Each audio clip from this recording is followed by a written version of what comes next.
আধ্যাত্মিক জগতের সর্বশক্তিশালী মুরাকাবা। আপনারা মনোযোগ সহকারে শুনবেন এবং নোট করবেন কথাগুলো, ঠিক আছে? এই মুরাকাবা অত্যন্ত শক্তিশালী এবং রহমতপূর্ণ। এটি করার জন্য কোনো জামালি কঠোর খাদ্যাভ্যাস পরহেজ করার প্রয়োজন নাই। যে কেউ এই মুরাকাবাটি সহজেই করতে পারবেন। কিভাবে করবেন এবং এটা করার ফজিলত কি, সব কিছু আমি বলে দেব। প্রথম ফজিলত হচ্ছে এই আমলের বরকতে রিজিক এবং আপনার কর্ম বৃদ্ধি পাবে। যে রিজিক নিয়ে আর কখনো চিন্তা ভাবনা করতে হবে না, আপনার কাজকর্ম নিয়েও চিন্তা ভাবনা করতে হবে না এই মুরাকাবাটি করলে পরে এটার ফজিলত।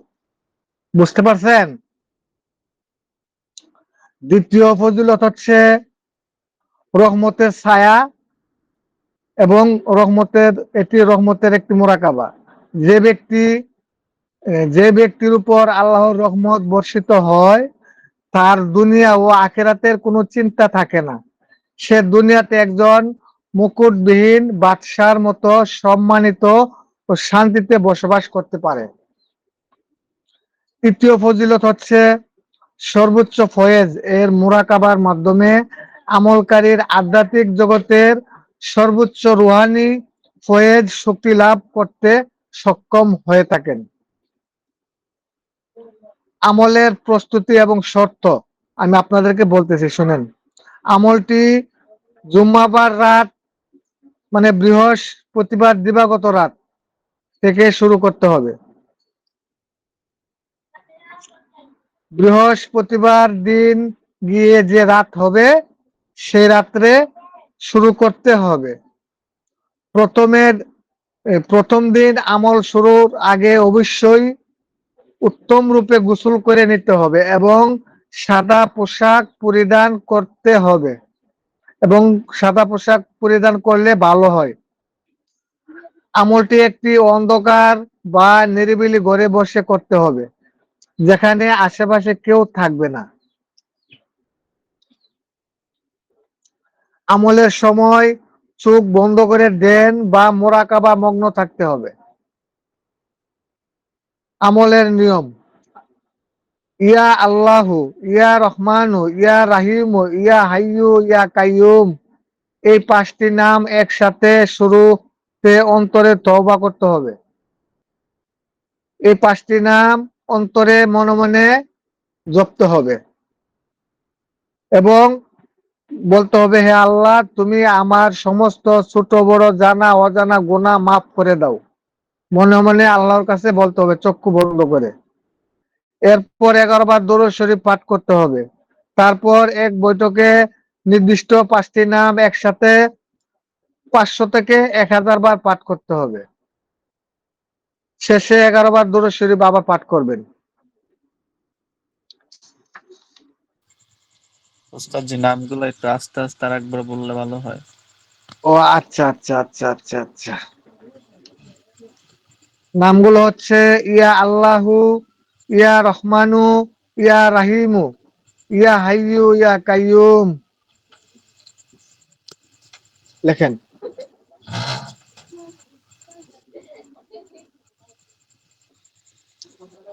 লেখেন সবাই? জি আচ্ছা। ওস্তাদ জি।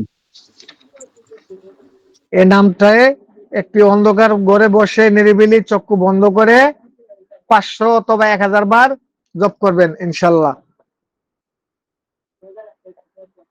তারপর এই আমলটি একটানা যদি 40 দিন করতে পারেন তাহলে তবে ইনশাল্লাহ আল্লাহর আমল শুরুর মাত্র 3-4 দিনের মধ্যেই আপনি ফলাফল রুহানি শক্তি অনুভব করতে পারবেন এবং অনুভব করা যাবে ইনশাল্লাহ।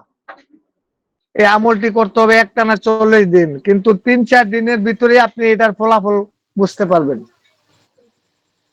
আপনারা কি 40 আমার কথা দিন শুনতে পাচ্ছেন? জি ওস্তাদ জি। 40 দিন বলতে কি বৃহস্পতিবার রাত থেকে পড়া করতে হবে, নাকি শুধু বৃহস্পতিবার রাতেই জি, করতে হবে? বৃহস্পতিবার দিবাগত রাত থেকে শুরু করবেন, একটানা 40 দিন করবেন। অন্ধকার ঘরে বসবেন চক্ষু বন্ধ করে এই 5টি নাম 500 বার অথবা 1000 বার জপ করবেন। এভাবে একটানা 40 দিন করবেন। আমল শুরু করার সময় পাক পবিত্র হয়ে প্রথম দিন গোসল করতে হবে এবং সাদা পোশাক পরিধান করতে হবে। তারপরে 3-4 দিনের ভিতরে ইনশাল্লাহ একটা ফলাফল বুঝতে পারবেন। বুঝতে পারছেন? জি ওস্তাদ। আচ্ছা। এবং বন্ধুত্ব এবং বন্ধুত্বের সম্পর্ক এবং মোনাজাত, আল্লাহর সাথে বন্ধুত্ব করার একটা সম্পর্ক হয়ে যাবে আপনার। আল্লাহকে নিজের বন্ধু বা হাবিব বানাতে হবে এবং তাকে বন্ধুরূপে গ্রহণ করতে হবে। যখন আল্লাহর সাথে এমন গভীর সম্পর্ক তৈরি হবে তখনই প্রকৃত ইবাদতের স্বাদ পাওয়া যাবে ইনশাল্লাহ।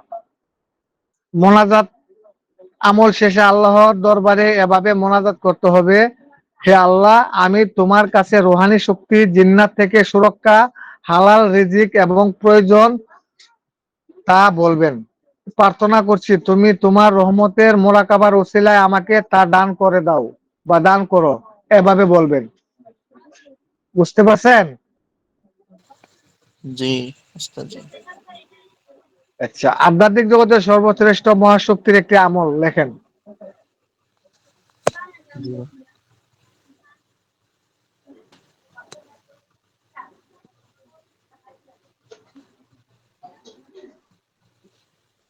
লেখছেন? জি ওস্তাদ জি লিখছি। জি সকল সফি আউলিয়া কেরাম এই আমলটি আধ্যাত্মিক জগতের সর্বোচ্চ ধাপে আমল হিসেবে বর্ণনা করেছেন। ভক্তি ও বিশ্বাস নিয়ে মনোযোগ সহকারে এই আমল করলে আমলকারী মারফতের 4 চরম পর্যায়ে পৌঁছাতে পারবেন। আমলের ফজিলত হচ্ছে মাত্র 20 থেকে 21 দিনের মধ্যে আমলকারী হৃদয় বা সিনা প্রশান্ত হয়ে যাবে ইনশাল্লাহ। আল্লাহ রাব্বুল আলামিনের সকল গুপ্ত রহস্য খুব অল্প সময়ের মধ্যে বেদ করতে পারবেন। কাশফ বা অন্তর্দৃষ্টি খুলে যাবে এবং ভবিষ্যতের জ্ঞান স্বপ্নের মাধ্যমে লাভ করতে পারবেন। আমলের প্রস্তুতি হচ্ছে আমলের 21 বা 21 দিন একটানা যদি করতে পারেন তাহলে আমল চলাকালীন সময় গরুর গোশত খাওয়া সম্পূর্ণ নিষেধ। এছাড়া অন্যান্য হালাল খাবার খাওয়া যাবে। আমল শুরু করতে হবে জুম্মার রাত থেকে, বৃহস্পতিবার দিবাগত রাত থেকে। প্রথম দিন আমল শুরুর আগে অবশ্যই ভালোভাবে গোসল করে শরীরের আতর লাগাতে হবে। সুদখোর বা হারাম উপার্জনকারী এই আমল সফল হবে না। হারাম খাবার খেয়ে কোনো রুহানি শক্তি আমল কাজ হবে না, কথাটা মনে রাখবেন। মিথ্যা কথা বলা যাবে না এবং সদা সত্য কথা বলতে হবে। আমলের নিয়ম হচ্ছে রাতে পাক পবিত্র অবস্থায় বসতে হবে। প্রথমে 21 বার দুরূদ শরীফ পাঠ করতে হবে, 21 বার। এরপর চোখ বন্ধ করে মদিনা শরীফের সবুজ গম্বুজের ধ্যান করতে হবে।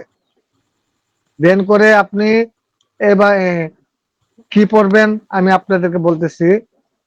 প্রথমে আলাম নাসরা সূরাটা পাঠ করবেন 21 বার। আলাম নাসরা সূরা যদি 21 বার প্রতিদিন পাঠ করেন তাহলে ইনশাল্লাহ আপনার রুহানি শক্তি এবং আপনার কাশফ খোলার সম্ভাবনা থাকবে ইনশাল্লাহ। বেশি বেশি আলাম নাসরা সূরা যদি পাঠ করেন আপনার আধ্যাত্মিক শক্তি বেড়ে যাবে, রুহানি শক্তি বেড়ে যাবে। আপনি কোন পর্যায়ে যে পৌঁছাবেন আপনি নিজেও বুঝতে পারবেন না। বুঝাইতে পারছি? আপনি 21 বার পাঠ করার পর খেয়াল ও মোনাজাত সহকারে তেলাওয়াত করার সময় অন্তরে এই খেয়াল বা দোয়া রাখতে হবে যে, হে আল্লাহ পাক রব্বুল আলামিন, তুমি আমার সিনা প্রশান্ত করে দাও। ইলমে বাতেন, ইলমে জাহের, যত প্রকার বা জ্ঞান আছে হে আল্লাহ তুমি আমাকে তা দান করো এবং সকল আধ্যাত্মিক সাফল্য আমাকে অর্জন করার তৌফিক দাও, আমিন। এই বলে আপনি মোনাজাত শেষ করলেন। তারপরে এটার বিশেষ একটি সতর্কতা হলো, এই আমলের ক্ষেত্রে মনোযোগী হলো সবচেয়ে বড় বিষয়। একাগ্রতা ও মদিনা শরীফের ধ্যান ছাড়া এই মহাশক্তি আমল থেকে পরিপূর্ণ লাভ সম্ভব হবে না। আপনি ধ্যান করার সময় মদিনা শরীফের সবুজ গম্বুজ চোখের মধ্যে কল্পনাতে ভাসাতে চেষ্টা করবেন। যখন আপনার আমল আস্তে আস্তে যত গভীরে যাবে ততই আপনার সামনে মদিনা শরীফের গম্বুজ বাস্তবে আসার সম্ভাবনা হবে ইনশাল্লাহ। বুঝাইতে পারছি? আপনারা কি বুঝেন নাই বলেন?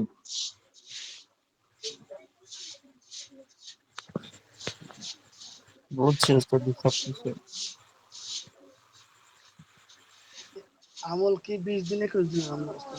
21 দিনে। 21 দিনও করতে পারেন, 41 দিনও করতে পারেন। এটা আপনার বিষয়। 41 দিন করতে 21 দিন যদি করেন তাহলে আপনি কিছু ফায়েজ কম পাবেন, আর যদি 41 দিন একটানা করে দেন তাহলে আপনার আমলের পরিপূর্ণ ফায়েজটা পেয়ে যাবেন। বুঝছেন? জি ওস্তাদ জি। জি ওস্তাদ জি। এবার যদি আপনাদের কোনো প্রশ্ন থাকে তাহলে বলতে পারেন। আমার আবার পেট কোর্স আছে তো এই জন্য আর সব শেষ করে দিলাম।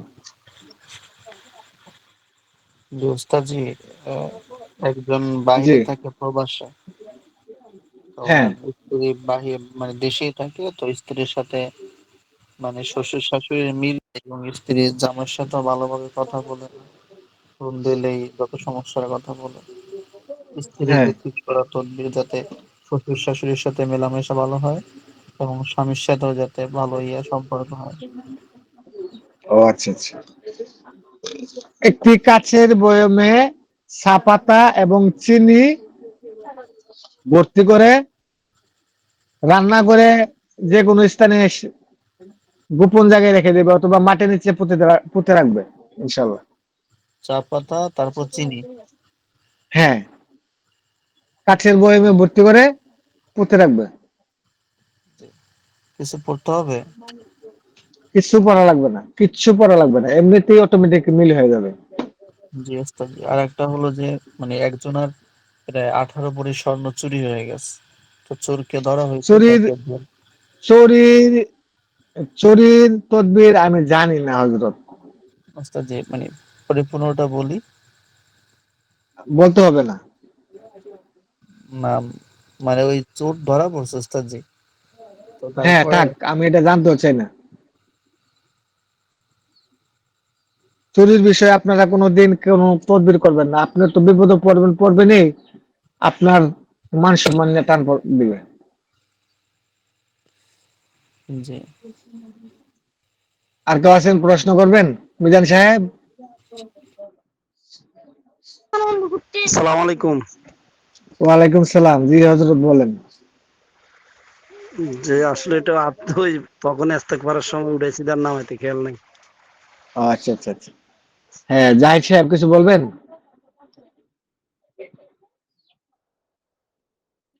জাহিদ সাহেব কিছু বলবেন? আচ্ছা। ওস্তাদ আতাউল্লাহ জি। সাহেব কিছু বলবেন? আসসালামু আলাইকুম রহমতুল্লাহ। ওয়ালাইকুম আসসালাম ওয়া রাহমাতুল্লাহি ওয়া বারাকাতুহু। জি হযরত বলেন। ওস্তাদ শরীরটা খারাপ, জ্বর, দোয়া করবেন এটাই। ইনশাআল্লাহ সুস্থ হয়ে যাবে ফি আমানিল্লাহ।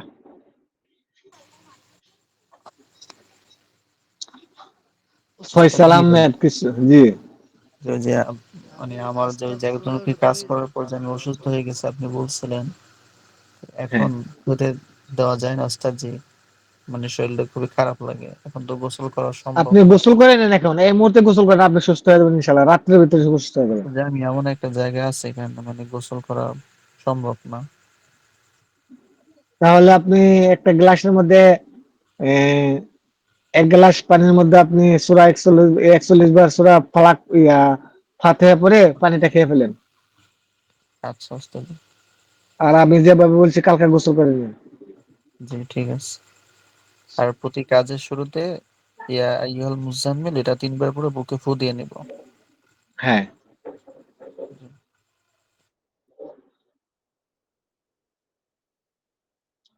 আর কেউ আছেন প্রশ্ন করবেন?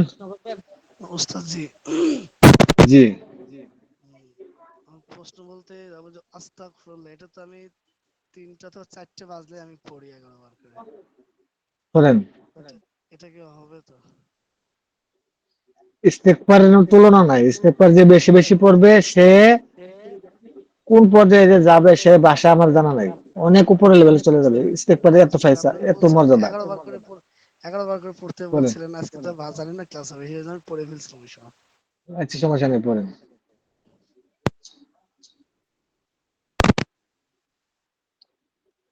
নুরুল ইসলাম সাহেব, কেমন আছেন? আমাদের 3 দিনের কোর্স যেটা চালু হচ্ছে মেগা ক্লাস, আগামীকাল রাত 10টা থেকে শুরু হবে। আসসালামু আলাইকুম রহমতুল্লাহ। উস্তাদ জি, ওয়ালাইকুম সালাম। জি হজরত, বলেন। উস্তাদ জি ভালো আছেন? জি আলহামদুলিল্লাহ। আমি আবার ওই যে আমার মোবাইল একটু সমস্যা তো উস্তাদ জি, বয়স হয়ে হ্যাঁ, গেছে হ্যাঁ, অনেক, আবার কম দামি সেট, যার কারণে হ্যাঁ, মাঝে মধ্যে হ্যাং হয়ে যায়, টানলে কাজ কাজ করে না আর কি। বুঝতে পারছি। জি উস্তাদ। আমাদের মেগা ক্লাস কিন্তু কালকে থেকে শুরু হবে। যারা জি যারা উস্তাদ। ভর্তি হয়েছেন সবাই খেয়াল রাখবেন, রাত 10টায় যেখানে থাকেন না কেন আপনারা ক্লাসে থাকার চেষ্টা করবেন। জি ইনশাল্লাহ। এবং যারা লাইভ ক্লাসে না আসবেন তাদেরকে আমি রিমুভ করব। সরাসরি ক্লাস করা হলো এক মজা, আর রেকর্ড শোনাটা হলো আরেক মজা। আপনারা কোনো ফায়দা পাবেন না, সরাসরি লাইভে থাকার চেষ্টা করবেন। যাদেরকে আমি লাইভে পাবো না তাদেরকে আমি রিমুভ করবো, কিন্তু আপনাদের ফ্রি টাকা ফেরত দেওয়া হবে না। বুঝতে পেরেছেন? আর যারা ভর্তি হওয়ার আগ্রহী আছেন আপনারা আমার সাথে পার্সোনালি যোগাযোগ করতে পারেন। জি বলেন। আসসালামু আলাইকুম। ওয়ালাইকুম সালাম। ওস্তাদ, যে মোবাইলেও তো সমস্যা হইতে পারে বা নেটও নাও থাকতে পারে, কারণ নাও থাকতে পারে, তো এটা হইলে আবার কেমন হইব? ফোন দিয়ে জানাবেন যে আচ্ছা। আমি আসতে পারবো না, আমি সমস্যায় আছি। একটা কথা মাথায় রাখবেন, আপনি সরাসরি কথা বলা যতটুকু উপকার পাবেন, তার বইয়ে যে ততটুকু উপকার পাবেন না। এখন যে আমার কাছ থেকে তদবিরটা শিখলেন, আপনি এইটার রেকর্ড কিছুক্ষণ পরে শুনলেন, কিন্তু আমি সরাসরি আপনাকে বোঝাই দিলাম, ওইটা তো আমি ওই সময় থাকলাম না, ওই সময় তো আমার কথাগুলো শুনলেন। কিন্তু সরাসরি থাকার একটা ফয়েজ আছে, আমার কাছ থেকে আপনাদের এখানে একটা ফয়েজ যায়, বুঝছেন? ঠিক আছে, সবাই ভালো থাকবেন, সুস্থ থাকবেন। আমার আবার ক্লাস টাইম হয়ে গেছে, আমি আপনাদের সাথে আজকে বেশি সময় দিতে পারছি না। আসসালামু আলাইকুম রহমতুল্লাহ।